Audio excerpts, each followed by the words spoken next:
Well, thank you, everybody. So I'm Green Sandy, and I'm the PI and the director of the CNRC at Whatcom Community College. And although Lynn does give me a lot of credit for the work we've done, there are a lot of other people that are involved in making this a success. And so many of you are probably familiar with Stephen Troop and Tasha Amos, who both work in our office. They kind of share some things and they work independently on other things. So Stephen works with the mentors and colleges in application process and provides training materials for the workshops. And Tasha primarily works with the mentees. And also assigns colleges to the cycles. So there have been a lot of changes over the past year on how the CAE process actually works, the application process. In addition, we have really an army of people that are assisting in helping colleges achieve the designation. And many of you in the audience serve in these roles. But for those of you that aren't familiar, we have people that serve as mentors and they help the colleges with their application. Advisors, and those are for schools that need to develop their program before they're eligible for the program of study validation. We also have people that serve as pre-submission reviewers that review the application and provide feedback prior to the final submission. And all of these things are in place so that we can reduce the number of applications that don't succeed. So we want everybody that is going for this to succeed. And then we have our two colleges, the CNRC at Whatcom. We approve the application for submission, provide workshops, the mentors and the pre-submission reviewers. And then we also have Northern Virginia Community College. What's up? And Margaret Leary there, she manages the peer reviewers and the committees assigning reviewers to colleges post-submission. She also has an army of people that are helping out with this. And these are the people serving as peer reviewers. And they're all people from CAEs. So just for those of you that aren't familiar with changes, the application process has been broken up into two parts. The first part is the program of study validation. So every institution that wants to earn a CAE must validate at least one academic program. In other words, you supply a bunch of information about your program, like outcomes and other things, and your faculty and your student work. That program of study would be validated.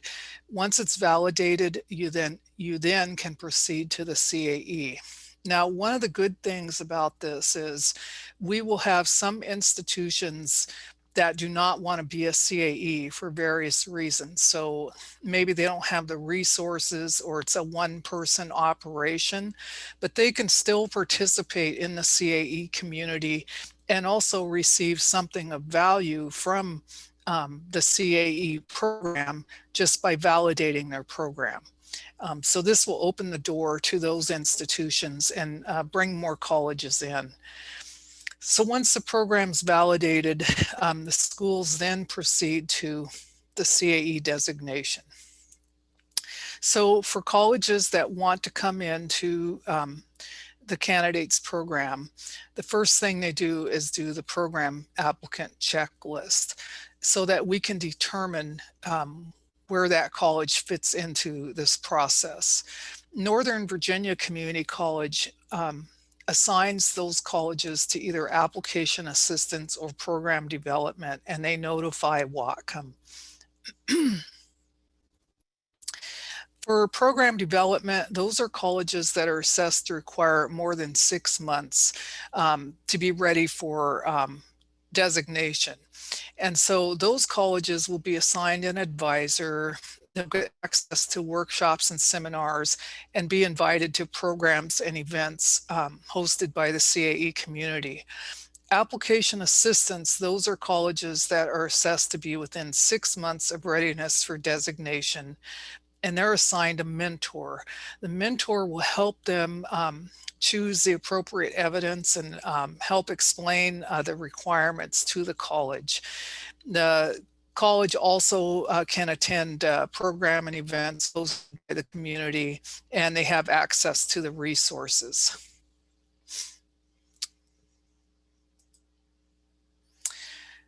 Now, a new thing, which Lynn already mentioned, are the cycles. So colleges that haven't designated for a while, this is going to be completely different for you. In the past, you had a deadline and you could work on your app, like all year long. What we're trying to do right now is get all of the redesignating schools through and new colleges. And so for this year, at least, there are 8 cycles for the program of study validation for 2021. Cycle 1 started on October 15th. Also, just to give you some information about the status of the tool, we have 25 pilot colleges that have just completed the program of study part of the tool. So the tool still needs a little bit of work, but we did get 25 colleges through. So this college must complete the application during the time they're assigned. Tasha has already notified, I believe, the first 4 cycles worth of schools, which is about 160 colleges, I think. Once your program of study is validated, you can then move on to the CAE. So this is a big change. The entry and exit points are predefined for you. Okay. Here's a sample of one of the cycles. This is the program of study application assistance cycle 1, which just started. And so all of these colleges have advisors or mentors and tool access. So by December 15th, they must have all their materials in there.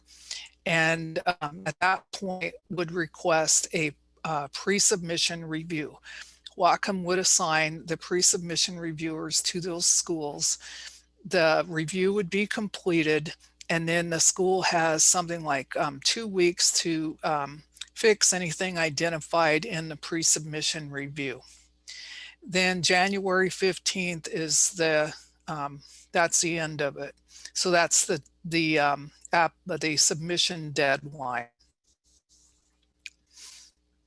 And I'll take any questions at the end of this, because right now all I can see is my PowerPoint. Okay. This is a diagram that kind of shows all the steps, but this part right here, application assistance, that is the part where the mentoring and other things go on. The other thing that I do need to mention is the actual review of the application after it's submitted will be done by a committee of peer reviewers, which Margaret from Northern Virginia will assign. The candidate contact person must appear in front of that committee. So the committee will give, if they have any questions, they will provide those questions ahead of time. Then the point of contact from that college appears in front of the committee. In the case of the program of study, that will be a virtual meeting, so a Zoom meeting. They answer any questions, and then that's it. The committee either recommends or doesn't recommend that that school receive the validation. One point to make is that the program office at the NSA is the one that actually makes the decision. So the committee will recommend or not recommend. At that point, the college can proceed to the CAE or just hold on to the program of study validation or submit another program of study validation. Here's the other half of this chart. So if they choose to move on, they would submit the CAE checklist. They would have the same mentor, but then the mentor would help them with the application, and the same steps apply. The only thing different is that we will have an in-person committee that the candidate college must appear in front of. Whether that will happen in this year, I don't know. But the original plan was we would have regional committees where the college would travel to that committee and would make the answer the questions and so on.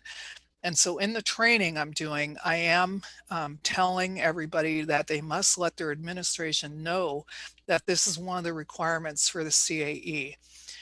So that's something else that is different. And I also want to point out the final decision is made by the program office at the NSA. This is the entire process in one picture.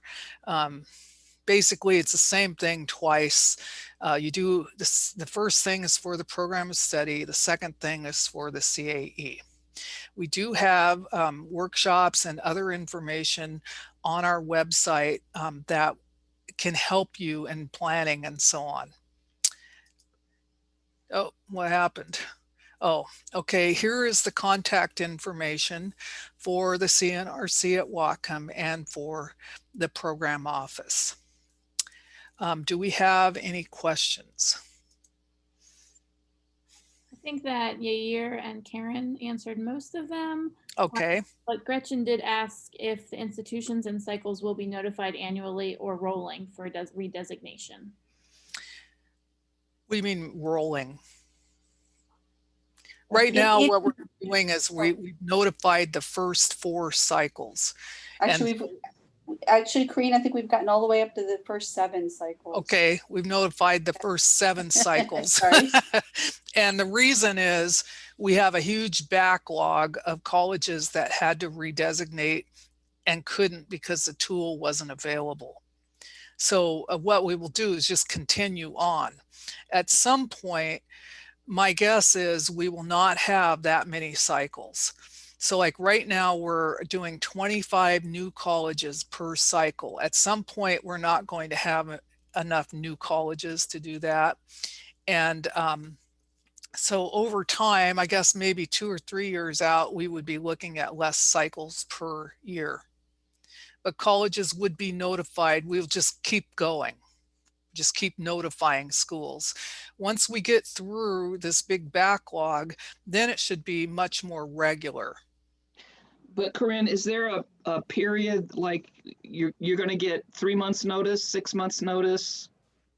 Do you have an objective for how much advance notice a school gets before they're up? At least for the mentoring, it was 6 weeks notice. So right now we don't have like how far, we don't want to like go way out because we have some schools that are having to adjust. So we're having to move them between cycles. So like for cycle 7, that is, do you remember when that is, Karen? Isn't it like a year from now? I'm sorry, what was that? I was typing in the chat. Do you remember the start date for cycle 7?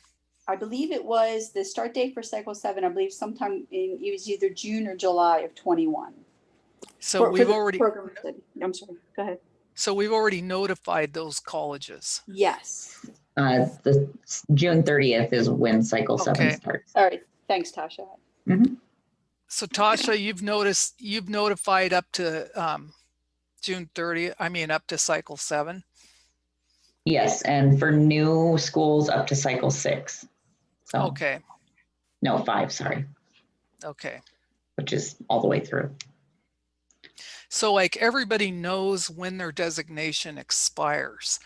So really, like if you know the year your designation expires, the only thing you wouldn't know is exactly what cycle in that year you would be having to redesignate. But based on how far out we're doing it right now, you should have at least 6 months notice. Yeah. So the schools that were delayed in redesignating were the 2019 schools, right? That was the first year that we gave a blanket extension. Karen, right. can you answer Right, that? right, yes, the 2019 schools were given an extension and the 2020 schools will have somewhat of an extension.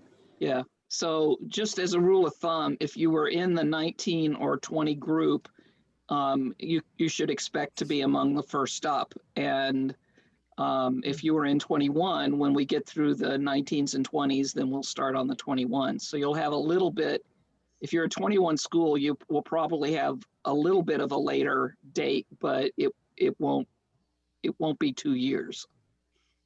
And we also need to test the capacity of, like, how many can we get through the tool? And with all of the other moving parts, like the committees, the reviewers, and all that. So for the first cycle, we are keeping it to, I believe, 41 colleges.